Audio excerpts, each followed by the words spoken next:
And we are back for another casual conversation with the classic. I'm here, none other than the Queen of Hearts, Natalya. How are you doing today?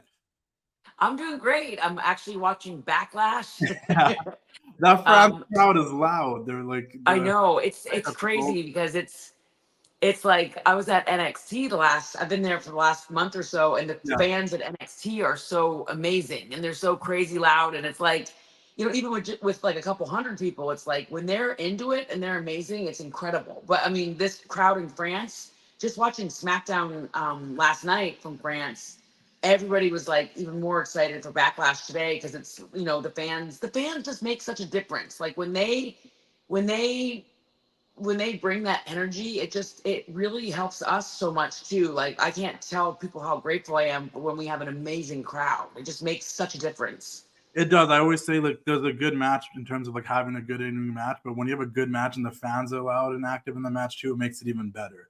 Um, Yeah, so much better. is it always like that when you guys go over to Europe? Because it seems like they're very hungry for live WWE action, and seeing in the last couple of years now that you guys have gone there and like put on SmackDowns and whatnot, like it's been really loud over there. It's been good. They've been, our European fans, TJ actually was just pointing out Yeah, that like they are always like whether business is good, great, or amazing, our European fans, they just have this energy about them.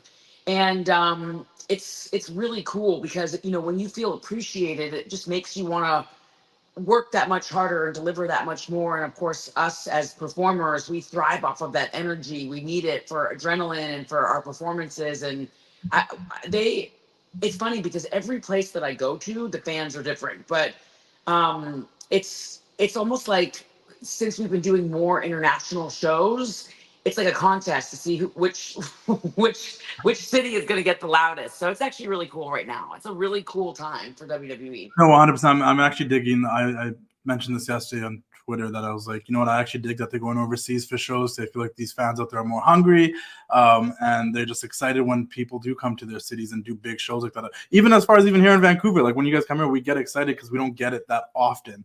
So Yeah, I, exactly. yeah, so I definitely understand. I want to take it back for a second. We'll get to everything you're doing right now with Lola Vice and what you just had on NXT with that cool NXT Underground and everything. But yesterday was your grandfather's birthday. It was Stu Hart's birthday. So I'd be remiss if I didn't bring up just like your early days in professional wrestling. So I was curious, do you have any dungeon memories? Like, what are some of your Stu Hart memories, and what memories do you have from the legendary dungeon?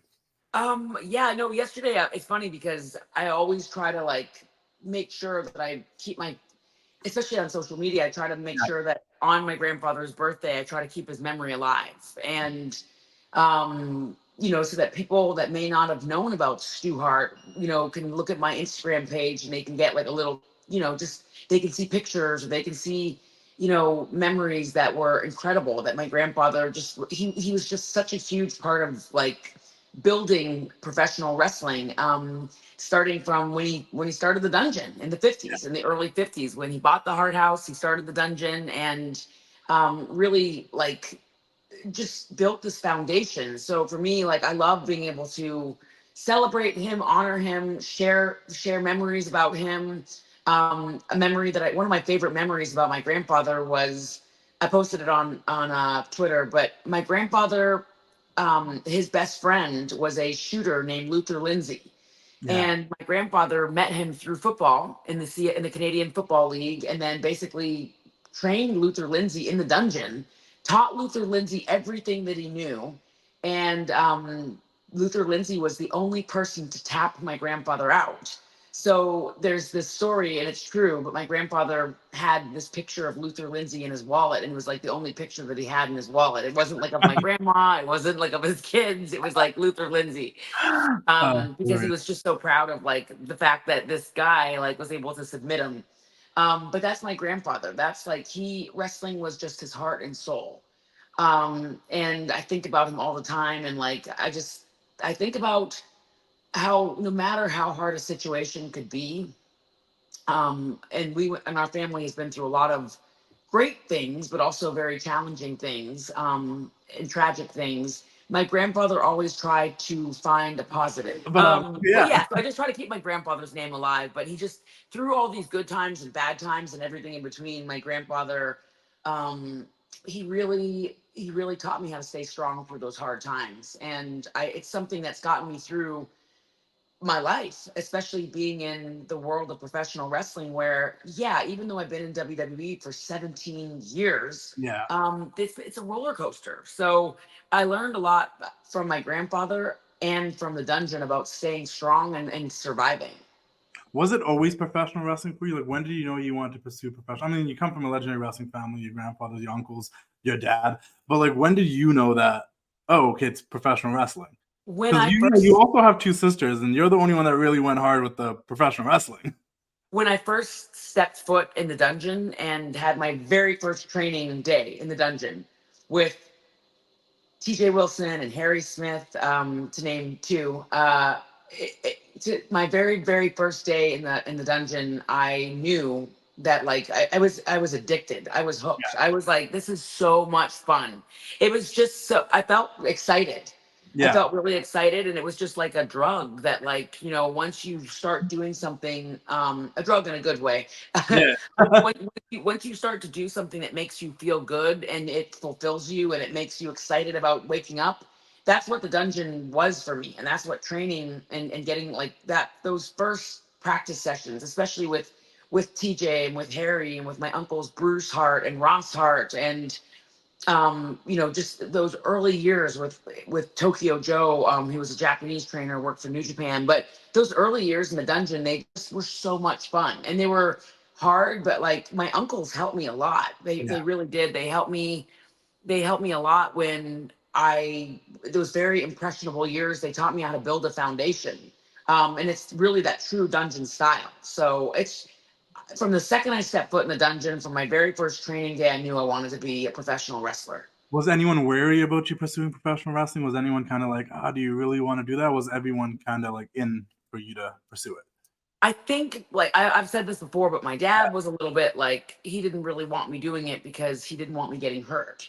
Yeah, And he and I had a huge fight because I got invited to go to Japan, and my dad was afraid of me getting my teeth knocked out. He was afraid of me breaking my neck. He just didn't want to see me get hurt. And he also kind of knew that it's not just getting hurt physically, but he didn't want me to get hurt emotionally, because it takes a toll on people physically and even more so emotionally. yeah, So I think that he was like a little skeptical of me going to Japan. And then I went to Japan, and it was awesome. It was life changing for me. And then my dad, like, the more he started to see my success in it, the more he was like happy for me. yeah, So, but I mean, I think that all dads are a little bit like that when it comes to, like, either you have a soccer mom or a soccer dad, as they say, who yeah, they're like super involved, but like they can still be kind of hard on you. But like, my dad, just, I got it. He didn't want to see me get hurt, but like, he also became like my biggest cheerleader. Like, in his office before he passed away, when he was alive, he had like arranged his office, and it was just like all these pictures of us together and wrestling and all of his wrestling stuff and my action figures and his action figures and pictures of Brett and Owen and Davey and just my grandfather. And it was just like a shrine to wrestling, and it kind of reminded me of how much wrestling meant to him. And my mom and I have we've tried to keep a lot of that energy alive to this day. I have a huge wrestling room in my house where it's yeah. like all of my dad's stuff and all of our action figures and medals and awards and championships and things that my dad has gotten. And I really try my hardest to keep my dad's memory and his legacy alive, in the same way that I try to for my grandfather and for my uncles. Because when you come from a family like mine, to me, I've never taken it for granted. I've never rested on it either. I've never been like, I'm part of this family, so I just have an in. To me, being a part of the Hart family, just for me, it meant that I had to work so much harder, because you have such massive shoes. For me, I never, I know that I can't fill them, but what I can do is I can blaze my own trail. And I say that to so many different generational superstars, whether it's Ava at NXT, or Charlotte. When I first started working with Charlotte, she was like Ava. She started at NXT. She was just getting her feet wet. She had, Ric Flair was her dad, massive shoes to fill. But we're going to blaze our own trail. We could never be the same as our parents. And personally, I like having my own entity, because I've learned a lot from my dad. I've learned about what to do and what what not to do. But I've learned so much from my dad and from my entire family, and I think that like I just think it's so important to like honor them. But for me, you got to. I've just tried to work so hard so that I can, make sure that I carry my family's legacy in the highest way possible. Did you? And not take any shortcuts. Even now I train a lot. I train a lot at my own ring. I was so excited to, be a part of NXT. I was like, I always jump at the chance to work at NXT. I love being on Raw. I love doing the overseas tours, any sort of PLE. Like I look back and I think it's just exciting to have the body of work that I've had, but it also comes with a lot of like, you have to have work ethic to be able to have the most matches, the most wins, the most SmackDown matches, the most Raw matches, the most pay-per-view matches. I have 6 world records for this massive body of work, but it's because I fought for that. Especially like prior to the Triple H era. I know the Paul Levesque era that we're in now. It I it it wasn't always about women's wrestling. You know what I mean? Like now we're entering a time where women's wrestling is becoming very prominent. And we're seeing a real surge in women's wrestling. But like for me, back in 2008, 2009, 2010, I was fighting tooth and nail to be a part of just anything, and jumping at every opportunity and taking anything I was given and trying to make the most of it. And that I've never stopped fighting. And that's something I'm so proud of, is like, I never got complacent. And I saw something the other day with AJ Styles. He did an interview and he said, because he's in the best shape of his life. Yeah. And AJ's in his mid 40s. No, I mean nobody cares if he's in his mid 40s. Mid 40s isn't old, but he's in the best shape of his life. He's doing the best work of his career, and he's on another level. But it's so inspiring because somebody like AJ Styles, he doesn't rest on the great work that he's already done. He's not like, oh, I've already done good work, so I can kind of take it easy and coast. He's like, how can I get into the best shape of my life? What can I do to be the best? What can I do to do the best work? How can I bring out the best in my opponents? How can I thrive and soar right now, this deep into the industry? Same thing with Randy Orton. I'm sitting here watching Randy Orton on Backlash going, wow, Randy is, again, he's so deep into this. He's 2 decades deep into WWE, and he wants to still be his best. But with that mindset, you have to have a lot of work ethic, and I pride myself on that. I really do. No, 100%. Okay, 100%. No, I agree. You answered so many of my questions I was going to ask you, but I'm still here for this. I do have a question to take it back for 1 second, though. Was there a moment in your career where you feel like you finally, like, because it's hard being a second generation superstar, like you mentioned. It's hard not living in the shadow of your either father or your uncles or your grandfather, whoever you might be coming after. When did you feel like you carved your own identity and finally, like, you were okay honoring your legacy of your family, but also you knew that you were like your own person? I think when I really felt like I had kind of made my own mark was in 2014 when I worked with Charlotte at Yeah. NXT. And it was such a huge honor because Triple H had asked me if I would want to do that. And again, I jumped at the chance because I was just dying to show what I could do. You know, with it was so hard to get an opportunity to wrestle for longer than a couple minutes Yeah. on TV because again, sometimes the women's matches were very short. It wasn't like anybody was trying to be disrespectful in any way, but it was just the way it was back then. Yeah. So we were all fighting and scratching and clawing to get anything. And so when I was given this match at NXT against Charlotte Flair, I've said this before, but it's important to say, like, Triple H said, you guys don't even have a time limit. Like, because I had asked him, I said, well, how long do we have? And he's like, roughly about this, but if you go over or whatever, don't worry about it. Just I want you guys to tell a great story. And it was the first time in my career that I wasn't like afraid to go over. I wasn't in our time. I wasn't afraid to go heavy. I wasn't afraid that I would like have to meet this like, oh my gosh, we only have 6 minutes to tell this story with entrances and how are we going to do it? We just had the freedom to tell a great story. Yeah. And so I appreciated that so much. And it was the first time that people could really see that, like, the magic, I think, in me, and something that I'm so, so proud of, the magic that I have is that, especially in that match with Charlotte in 2014, that's when people could really see it and understand it. That was like such a breakout moment for me. The magic is that I can work with anyone and bring out the best in them, but I can also bring out the best in myself and do that at the same, like we can do it together. Yeah. Whether I win, actually, some of my best matches, I think all of my best matches for me, or my favorite matches, have been matches that I've lost, but they're so meaningful to me because of the story behind them, like the match with Charlotte in 2014. Um, that at Takeover, the very first Takeover, it was only in front of 200 people. It was so special. The match that I just had with Lola Vice at NXT, same thing. It was just so special. And Shawn Michaels was so, you know, easy to work with, easy to collaborate with, so enthusiastic, so like nurturing in a way that was like, it reminded me of how I felt back in 2014 working with Charlotte. Like I felt so open to just, I was like, I'm so excited to keep growing. But again, not to digress, but just that's my magic, is being able to take somebody that's brand new or very new and bring out the very best in them and show the world what they're capable of, but also be able to bring out the best in myself, win, lose, or draw. And that to me is like the person that has inspired me to do that, or to aspire to be like that, is Bret Hart. Bret could work with anyone. He could work with anyone and make it magical. Whether he was wrestling Shawn Michaels, whether Bret was wrestling Steve Austin, and Bret's been some of the most iconic matches in WWE history, like his match with Steve Austin at WrestleMania, his match with the Iron Man match with Shawn Michaels, his work with Undertaker, his work with Mr. Perfect, his work with the British Bulldog, his work with Owen, his work teaming with my dad against the British Bulldogs. Bret could take anything and make it magical, and it didn't matter whether Bret was winning or losing.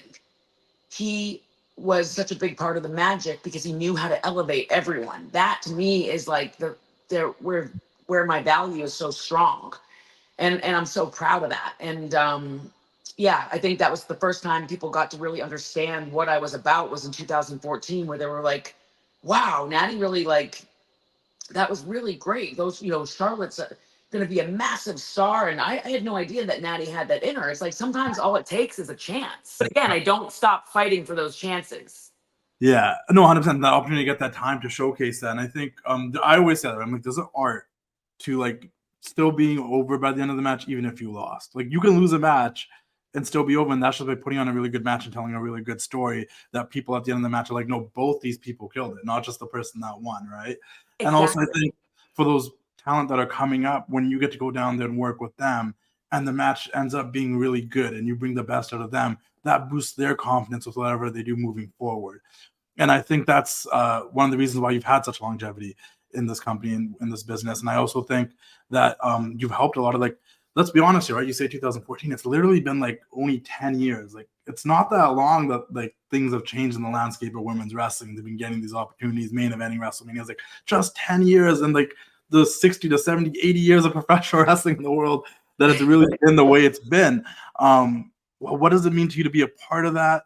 How do you feel about the fact that it has changed while you've been in this company? Because you were there before it happened. And everyone that came before were laying the bricks to make this happen. It was just being able to get that opportunity. Eventually, when the fans caught on and made noise about it and NXT started, then it was like, okay, there needs to be something changing here, because clearly they're doing NXT, giving these girls time, and they're getting over, and all the four horsewomen stuff down there. And then on the flip side, I always say people don't give it enough credit, but I've talked to enough people that are fans of WWE now that will say, I started watching wrestling because I watched Total Divas. So I will Yeah. always say I give Total Divas a ton of credit to bringing a lot of young, like little girls and some women into watching wrestling, because they started with Total Divas and then they transitioned to becoming wrestling fans to see what those characters on Total Divas were actually doing in the ring. So I just think it was like a perfect storm of like, there was women empowerment going on in sports with the Ronda Rouseys and stuff around the world. There was NXT popping off. There was Total Divas, and then the fans started making noise. So what did it mean to you to be a part of all of that? Now that's like literally like 10-year, like the 10-year anniversary of that really happening. Yeah, no, Total Divas, we started that in, I think we started 2012. film. Yeah, we 2013. Yeah.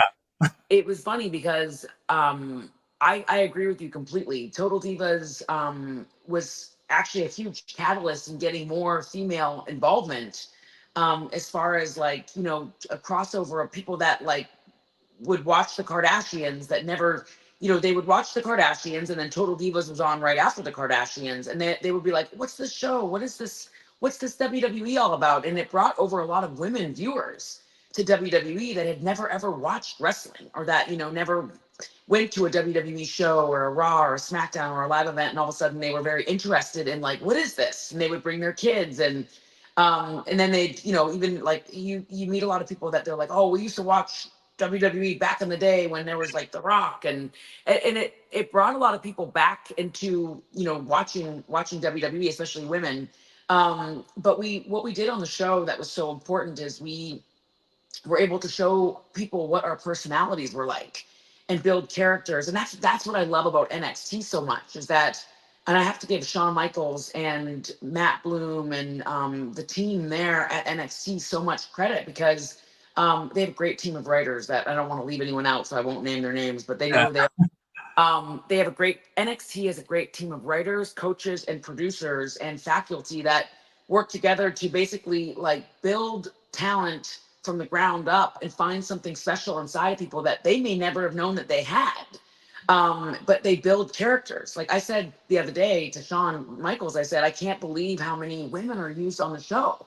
Like I see Yeah. this list of like 18 women are used on the show every week. And it's not only are they used on the show, they're building characters, they're in storylines, and they're thriving, they're excited, they're challenged, they're motivated, they're driven, they're hungry, and they're just like, you really watch them like from week to week grow. Even just the growth that I saw in Lola from the first time that I worked with her until this huge, you know, underground match that we had. It was so cool because that's what excites me about wrestling, is what Shawn Michaels is doing with talent at NXT. He's helping them grow. He's helping them evolve. He's helping them build characters and stories. When you have characters and you have stories, it's what gets people excited about watching the match. You know, like we were able to do promos and we were able to build this match through stories. And you know, Carmen was with me and Shayna's with Lola, and like it's just, you know, it's, I just love it, and I really admire what Shawn has done down there as far as cultivating that and building it, and like it's so cool. It's so well done, and I love it. I can't say enough about how great the women are doing at NXT. It just makes me so proud to be a part of it, because I'm even getting into the characters where I walk up to Santino's daughter. I call her Bianca. Her real name Yeah. is Bianca, but Yeah. Yeah. I walk up I to her. still, I like, I'm so weird. Like I still call her Bianca sometimes, and then sometimes I call her Ariana. It just like flip between the two because I knew her Yeah, before she got there, I right? call So her I was just Bianca, like, but like yeah, Anna, she's like, I'll walk up to her and I'll be like, I just love your character. It's so fun. yeah, It's so entertaining. And like, I love what you're doing with Gigi. And I think Gigi has, you know, such a like fun vibe about her. And like, I start going and like, I love JC Jane's heel character and how, you know, she's just like, she's great on the mic. And I'm like, gosh, there's so many girls out here that I want to work with, you know, and it just seeing them thrive. You know, another woman that I really want to work with is Lyra. Like, I want to, you know, Lyra has been coming down to our dungeon. yeah, Months ago she was coming down and training with us and working with us, but she is so talented and so passionate. I want to work with Blair. I know Blair's on SmackDown, but like Kiana James, like I love that she, like, you know, she had such great training at flatbacks, and then she really turned it up a notch through all the work again at NXT. And so I just love seeing the growth. I love seeing how people are developing and evolving, and they're taking their work and they're just building with it. It's cool because like that's what the business is all about, is growing. I was telling Jey Uso overseas. We had a tour a couple weeks ago. We were in London and we were on a big bus together. And I was telling Jey Uso, I was like, from the second that we started, that me, TJ, and Harry started working with the Usos, because they debuted against us, Jimmy and Jay and Tamina. Um, I was like, we always knew that there was something so special about them because wrestling was just in their heart. And but I think like they helped their pairing and their partnership with Roman. I think all of them really fed off of each other. And I think Roman brought the best out of them, but they also brought the best out of Roman. And I think that's when, that's what I love to see is growth. Yeah. And when you see people evolving and you see stories evolving and you see like the bloodline stuff, to me was so fascinating because it's like everybody understands family and everybody understands what it's like to fight with family. Everybody understands what it's like to make up with family. It's fascinating. But I was saying to Jey Uso, I was like, you guys really all bring out the best in each other. And we knew from like the very first moment that we worked with you guys that you just had so much passion for this. And they've helped a lot of people grow. If you've gotten a chance to work with the Usos.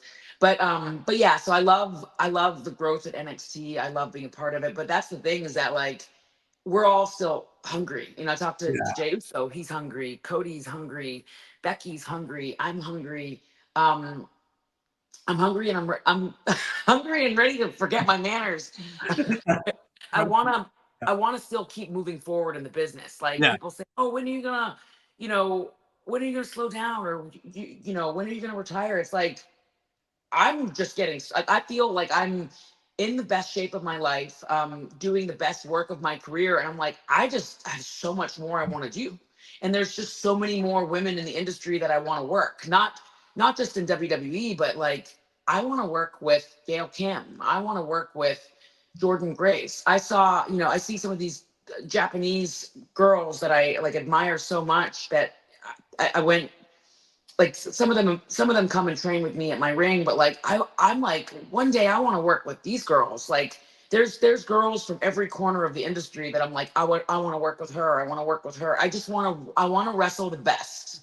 Yeah, and especially like on a WrestleMania weekend, we get to see everybody because everyone's in town doing stuff. I know you kind of venture around and checked out some other shows, so seeing them, it's kind of like, man, like you wish you could get in the ring with them and work with them. I mean, at this point, like you were just in an NXT Underground match, like that's totally different for you. You've never done that before at this point of your career. Like it's got to be cool to know there's still things you haven't done that you get to do, but you've also been a part of so many historic moments. So like, I think Yeah. there's a lot more for you to do. I think as much as I know we're tight on time, so I do want to wrap this up. But it's just like I always say you're kind of like the glue to the locker room from my perspective, because you've been a part of so many different changes in that locker room. You've seen girls come and go, and now you're in the NXT locker room. You see these new girls coming up trying to find themselves and discover their characters, because they all kind of got to figure that out down. Then, like you said, a lot of them, once they do, they're killing it. Like Bianca, for instance, or Lola. Like once they start figuring out who they are, it's like, okay, there's something there. So I think like just either on screen or even behind the scenes, like there's just so much for you to do there that it'd be silly for anyone to say anything like that. Yeah, no, and it's just, but again, I just don't rest on what I've done. Like just because we Yeah, had this killer NXT underground match, to me, like the work is just like the next day, like I was bruised up, like my whole body was like tight and sore. And like I know Lola was feeling it, I was feeling it. I think the referee was feeling it. But my thing is that it was such a great feeling. Like I just couldn't have been happier. I'm still riding high off of that incredible match that we had. But the next day, on Wednesday, I was back at the dungeon. yeah, I was back at my ring. I had 15 hungry people there ready to train. We worked on knee bars, we worked on arm bars, we worked on grappling, we worked on conditioning, and like people that come and work with me, like their passion is just next level, and it makes me yeah, so happy. And again, it inspires me because like we don't have in our ring, it's a very, we want it to be very much like the original dungeon, yeah, just as bare bones as it can possibly be. TJ and I, we can have fancy, but we don't want it to be fancy. Like I save the fancy for my cats. They're yeah, fancy wherever they are. yeah, Let me get easy. I'll show you fancies. Uh, this guy, this guy is fancy. This yeah. guy, They get but all the pampering. they get all the pampering. But like Yeah, for me, for my ring, I want my ring to be like bare bones. It's just a bathroom and a ring, no air conditioning, and I want to see you sweat, and I want to see your heart, yeah, and I want you to show me your heart and show me that you want this. And that my ring has been such a great tool for me because I get to watch other people like push themselves, and then it makes me want to push myself to where like when I was in doing the NXT Underground match, my conditioning was just like I was just ready to go. I felt like again, I'm just in the best shape of my life, but that's because I put the work in, and the work doesn't stop. I'm not resting on like, okay, so we had this great match at NXT. Now I'm just going to rest for a week. Now I'm like, okay, what's next? What's the next storyline that I can be doing? How can I grow? Where can I evolve? Who do I want to work with next? And that's the fun part about this business, is that it's never ending. It's always evolving. It's 100. always growing. It's ever changing. And like the other great thing about like Triple H that I love is that he gives people second chances. So like, yes, this week we saw a lot of people get cut from NXT. He's been known to hire people back.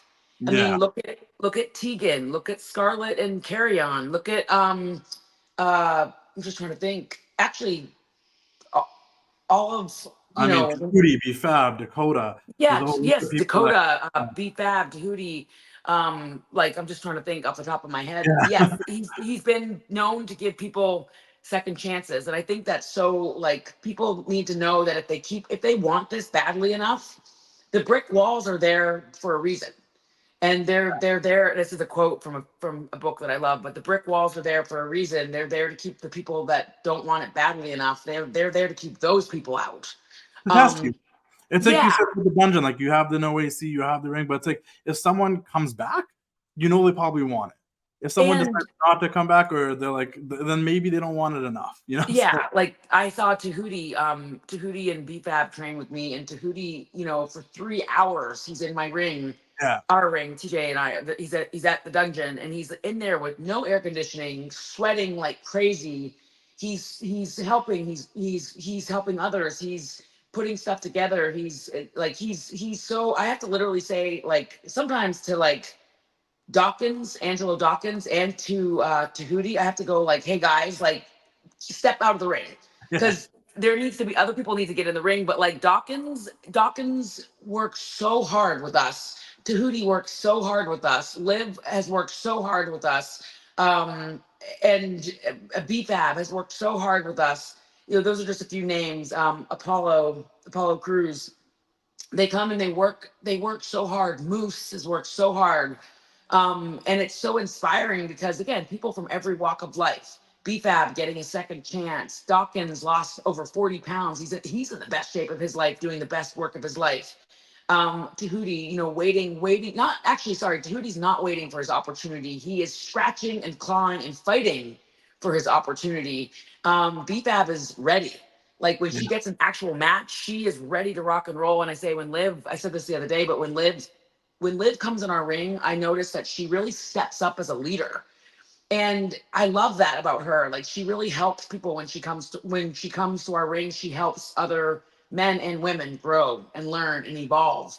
And I love that so much. It's so inspiring because I remember when Liv just debuted in WWE and she was trying to find her way.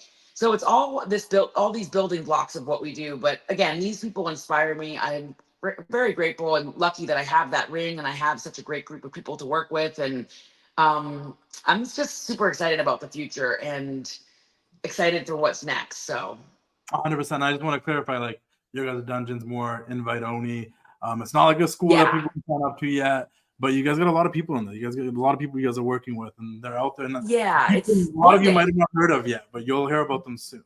One day, TJ and I talk about that all the time. Like one day it would be so cool to like have our own like facility and have it be something where people can, you know, join it. Yeah, It's not we're not quite there yet, but one day. But yeah, it's just kind of a I wish it wasn't just invite only, but like and there are people that approach me and say, "Hey, Natty, I'd love to train with you guys." And I'm like, "Listen, if we have room, I'm happy to try to fit you in. It's just if there's more than if there's more than 10 or 15 people, it gets hard because people can't get in the ring. So 100%. I don't want to waste anyone's time when they come there. But I'm always excited about just being inspired by the people that we have that have come in and worked with us. So it's very cool. We actually had two of our has trained two people from scratch, and another guy, actually three guys that work with us, Jake Sterling, Cam Fox, and Kai Price. And they all just killed it at this NWA show with Yeah, Billy Corgan in Tampa. And like again, I love supporting local, and I love what Billy Corgan is doing with NWA. I think it's great. Like yeah, it's providing I went to one of their shows a while back, but like it's just cool because again, just because I work in WWE doesn't mean that we can't all like show love for other places, and to be able to like see people grow and to see these guys that had started with us from the very beginning, and then all of a sudden like they're on an NWA show like doing stuff that we taught them how to do in the dungeon, and all of a sudden they're like spreading their wings, and it's so cool. And like they, again, I just love when I see people feel like they're reaching their dreams, but I No, also know that it takes a whole team of people to do that. So little shout out to NWA, my NWA family. No, I've met, and I know Cam, and I've met Kai, and I've seen them wrestle live, and they're dope. And it's cool that you get to see that, right? Like for seeing people that you guys start with a scratch and then see them come to where they're at. There's more questions, but I'm sure we'll do this again at some point, or we'll do this again, and I'll see you again in person at some point. You know what? My massage therapist isn't here yet, so give me your last question, and I'll wrap it up with that. This is the last question. I asked this to everyone, so I mean, I'm from the sounds of it, I feel like I already know your answer. But do you feel like you've made your younger self proud? Yes, absolutely.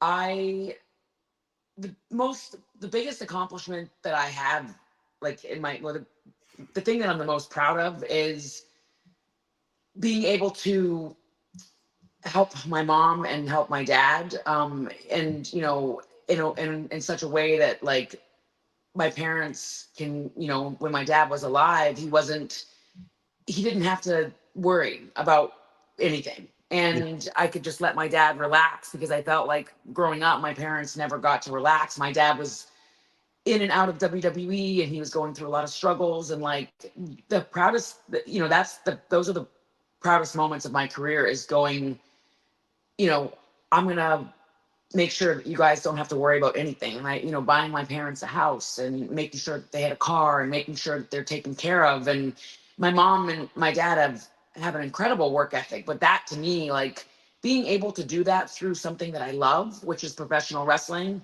Like I never feel like I have to go to work working the job that I have. It's not really a job when you love it, but then making money with it and being able to help others and help my parents, that to me is like doing that. That was like that's the aha moment that, that like when I surprised my mom, with a brand new car, or, my mom and dad with a house, like it's, to me, those are the moments that mean more to me than a championship.